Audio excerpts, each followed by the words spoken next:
In the next slide, we will be discussing Sheva. We will be discussing Sheva. Look at this slide. What is Sheva? Sheva is two dots which we see. They are vowelless in most cases, but they are put there to represent signs that should be. They are called Sheva. When in a pointed text there is a vowelless letter at the beginning or in the middle of a word, then the word, two dots, called Sheva, fills the gap. It fills the gap under it. So when you see a word, a Hebrew word, at the beginning or in the middle of it, and there is no representation, there's no vowel representation after it, and it will be consonant and another consonant, there must be a vowel there that will be put, and that vowel most likely will be Sheva. And this Sheva is two dots underneath. Two dots underneath. This one is called simple Sheva. The two dots underneath are called simple Sheva. Remember we said when in a pointed text there is a vowelless letter at the beginning or in the middle of a word, then a Sheva sign must be added there to fill the gap. And we said, as in this case, we see the two dots. When we see the two dots that are put there to fill the gap, we call them simple Sheva. Remember, there are two types of Sheva. We have the simple Sheva and the composite Sheva. The simple Sheva we see there, when it is to be represented, it will be represented as short E, short, very short E, written to the top, very short E. For instance, if you look at the simple Sheva as in the slide, you see the Shmo, under Shmo, you see the E is written to the top. It's not at the same level as S, M, and O. It's not at the same level. Look at that thing which is under the S is the simple Sheva. It is simple Sheva. That which is under the S, which starts the Shmo, is simple Sheva. And to represent it, to transliterate it, it's written as E to the top. And anywhere you see it written that way, it is called simple Sheva. It is called simple Sheva. Then after simple Sheva, we still have another type of Sheva, which we call the composite Sheva. We still have another type of Sheva, which is called composite Sheva. Now, the composite Sheva will come as a result of some other circumstances which we will explain. We know that there are some letter words, the gutturals, they have some peculiar characteristics, one of which is that the aleph, the he, the het, the ayin, they are the words we call the gutturals. Aleph, he, het, and ayin. These are throat letters. These are throat letters. That's why we call them gutturals now. As throat letters, if you see them, you cannot put Sheva underneath them to mean anything, because you cannot pronounce Aleph. Remember we said that Aleph is dot. It's comma written to the top. And if it is comma written to the top, how can you put two dots to pronounce it? It's not possible. And since you cannot pronounce it, you don't use simple Sheva there. What of H? H. It is lighter than that. Het. It is also lighter. Or Ayin, which is the other side of Aleph. So these four letters, we call them gutturals. They are throat letters.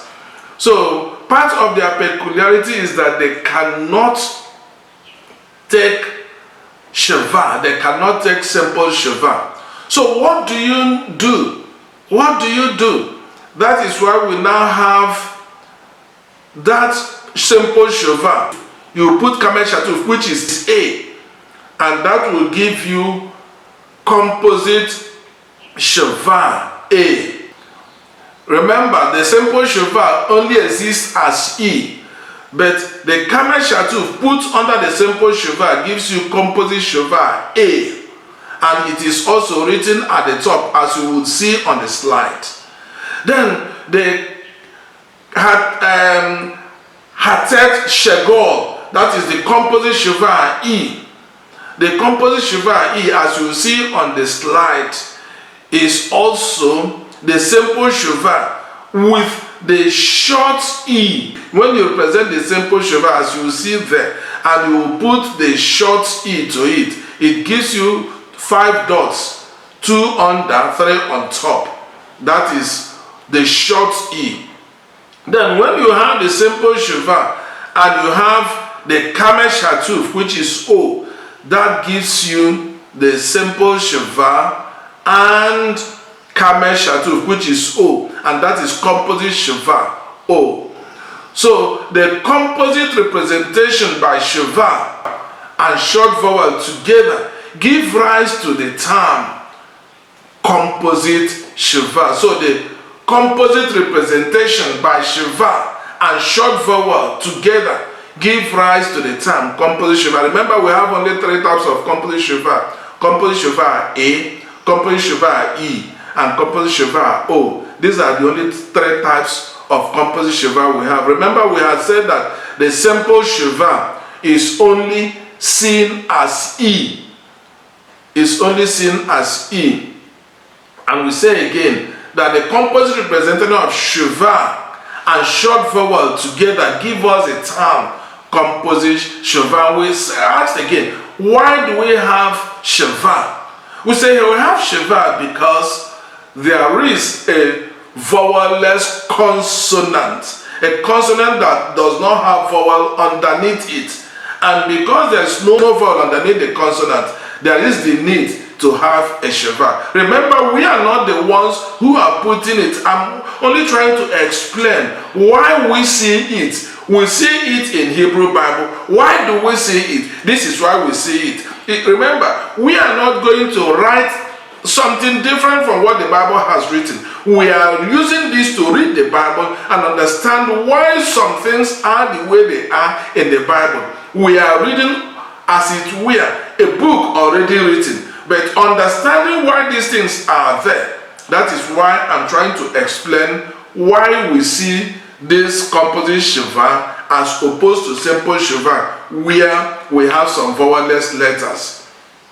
So I hope that will be understood by a reader. You can do some exercises in order to understand further the simple and composite Sheva, because this program does not afford us all the time to explain everything. That is why we'll explain in bit and expect that an inquirer will pick some Hebrew texts and understand further few things about Hebrew language. But we are trying to give an overview, give an introductory aspect of it. Let me perhaps tell us again that Sheva, as we have explained, is of 2 kinds: the simple and the composite.